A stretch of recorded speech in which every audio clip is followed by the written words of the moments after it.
made it home, I dug her out, then I made her one of my aces. Marijuana fragrance, this tree here is outrageous. Want me to play in your city? Send an email to my agent.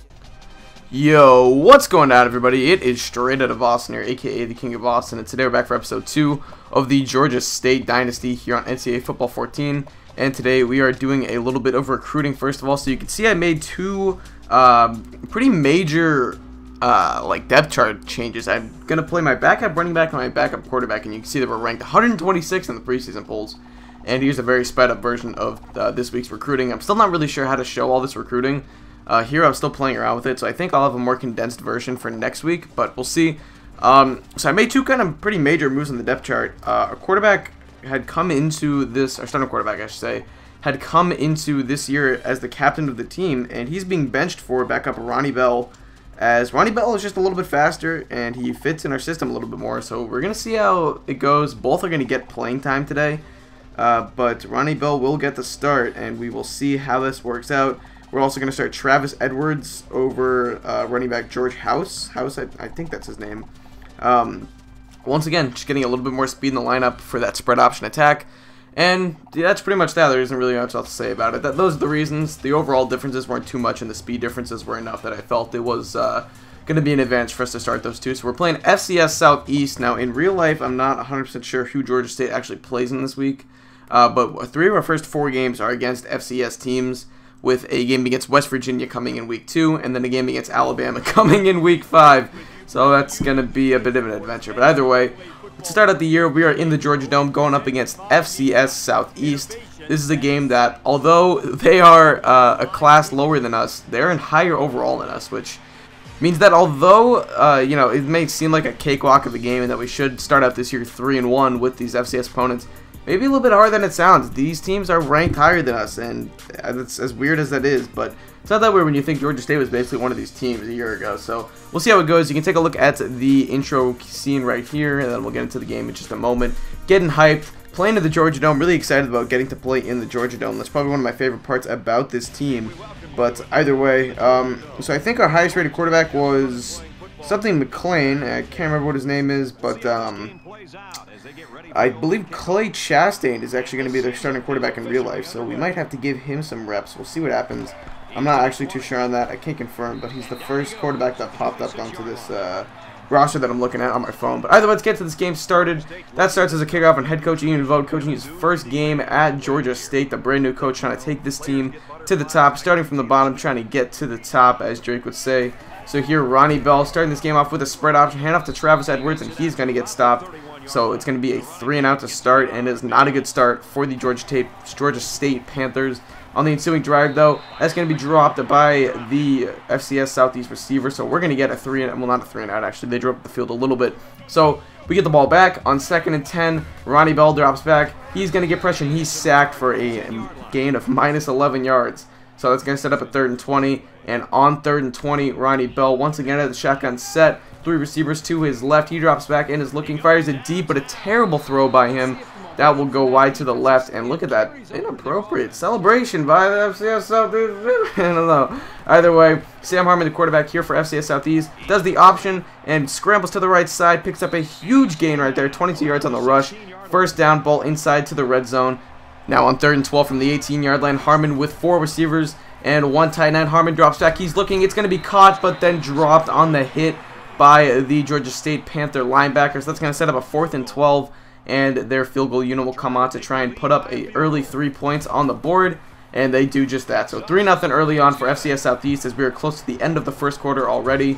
Moving along now, though, next possession for the Georgia State Panthers, running a little bit of a read option here. It's going to be a quarterback keeper for Ronnie Bell, up down the middle for a 14-yard pickup, and now we get another first down. That's the first down in Georgia State Football Division 1, I guess, well, yeah, FBS history, I guess. I don't know. I'm trying to make it sound dramatic, but Travis Edwards, though, down the left side, and he's going to get a big gain right here inside the 20, down to the 17-yard line, a 35-yard pickup for running back Travis Edwards, the man who did get the start today because of his increased speed rating.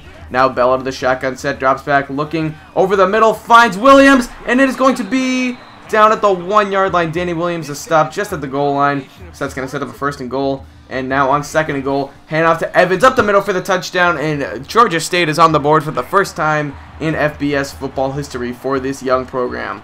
So Georgia State, and you can see the hashtag back there, all blue everything, or all blue all in. I wish it was all blue everything. I think that'd be hilarious. I think that song's funny. Either way, on the next drive, that's going to be intercepted by our defensive back Singleton, who kind of floats in the air there after picking that one off. So we force a turnover and get the ball back. Georgia State's got a lot of momentum right now. We're going to try and capitalize before the 2nd quarter winds down. So now shotgun set or pistol set, handoff or pitch to Travis Evans. Evans cuts back in. He's going to pick up a 1st down and a little bit more. 9-yard rush for Travis Evans on the option. But you can see Evans would be hurt with a sprained wrist, so we're going to keep him out for the time being, and we're going to bring on backup Gerald House. So now Bell drops back. He's looking over to the right side. He finds Drew Pearson for a big pickup right there. 20 yards on the reception.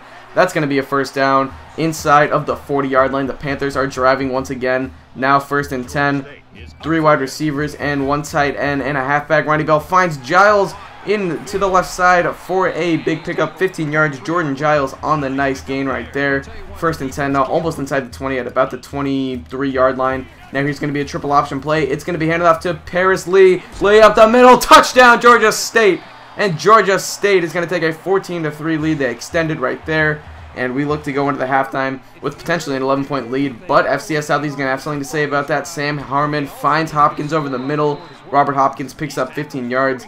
And if you guys know how Operation Sports decides on the the names of these FCS teams, I bet they just auto-generate them. But me and Burns and I were wondering that. So anyway, after Avery Sanders picks up 16 yards right there, it's going to be 2nd and 10 for Harmon. He drops back. He's looking over to the left side, and he's going to complete that one to Robert Hopkins, who drags a foot in there. Yes, he did get in. I checked on the replay. Now 3rd and goal with 42 seconds left. It's a pitch to Cole Sims, and Sims is going to be dragged down by our linebacker Dallas, and that is going to be a goal line stand. So the field goal unit is back out once again for the 2nd time today, and for the 2nd time in a row, they will convert on a short field goal, and it is 14-6, Georgia State on top. So now, end of the half, we're going to try one more Hail Mary. Backup quarterback McLean is in. He has a deep bomb that was open! Albert Wilson, 45 yards down the field, and the Hail Mary attempt at the end of the half works. Georgia State extends their lead now 21-6. Yes, it looks like a blown coverage right there. No deep safety on that play, surprising. I put in our backup quarterback there because he had more throw power based off of his ratings under the rosters or whatever. So either way, put him in, and he makes do, completing it to Albert Wilson. So you can take a look at the halftime stats right here. We are pretty much beating them in every category, and except the turnovers, which obviously you want to have less of. So really a good first half so far. After a slow start, Georgia State's offense really picked it up, and the defense is still looking good. So we're going to kick it off to them to start the 2nd half, to start the 3rd quarter. They will receive this one at the edge of their own end zone. Hall is going to return this one up the middle, and he will be brought down at about the 25-yard line or so. So FCS Southeast will take over now on 3rd and 3. Ball inside of Georgia State territory. Harmon drops back. He finds Sanders, but Sanders is going to be stopped before he can get the 1st down. He's only going to pick up 2 yards there. And FCS Southeast will punt it away, so Georgia State gets the ball back. And we kept our backup McLean in there for the rest of the game. Decided to give him a shot, test out his mobility a little bit. I figured today would be a good day to kind of test some things out, get to know this roster. We also put in our backup running back Gerald House, who was supposed to be the starter coming into the year. You can see he picks up a nice gain right there, 10-yard rush, and he gets the 1st down.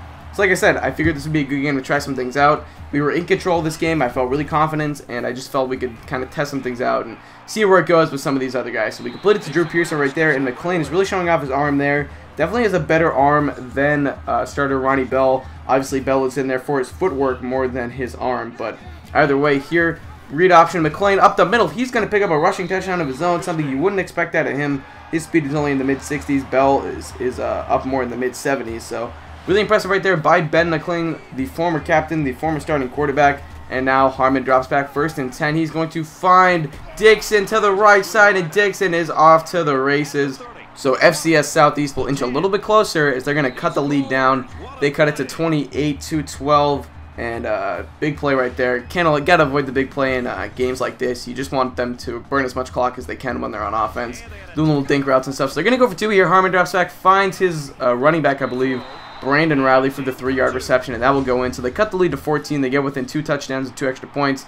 Now 28-14, ensuing kickoff. Albert Wilson will take this one up down the left side, and he's got some room. He's at the 50, inside the 40, and he'll be brought down as he spins around and gets to about the 35, but there's a flag on the field, and you know what that means usually in these cases. Yep, it's going to be clipping on Georgia State, so the ball's going to be forced back a little bit to the spot of the foul. Luckily, the spot of the foul was the opponent's 48-yard line, so not too farther back. We still get it in the territory of FCS Southeast. So first play of the drive with about 5.5 minutes left. Time to run some clock. McLean, keeper on the read option, and he's showing some wheels. Like I said, really not the fastest quarterback around, but he runs the read option effectively, and this is why I wanted to run the read option and the spread option in this dynasty, because it is so effective this year. It's really easy to run. I have a lot of fun running it, and you can tell here, I mean, we got a couple big plays right there by a not-so-fast quarterback, Ben McLean. Now 2nd and goal. Time for a little triple option. McLean keeps it, cuts into the middle, and he gets the 2-yard touchdown run. His 2nd rushing touchdown of the game, something I would not have expected myself to say at the beginning of today.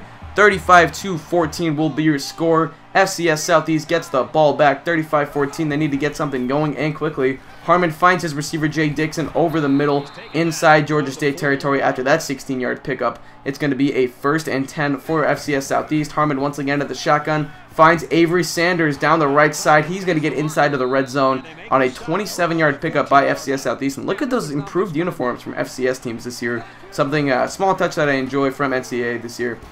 Here's a screenplay to Cole Sims, and Sims is going to get in there with a 7-yard touchdown reception. So the FCS Southeast Pirates, I guess, cut the lead down to 14 now, 35-21. Time for an onside kick. Jordan Giles is there to recover it, and that pretty much will ice this game.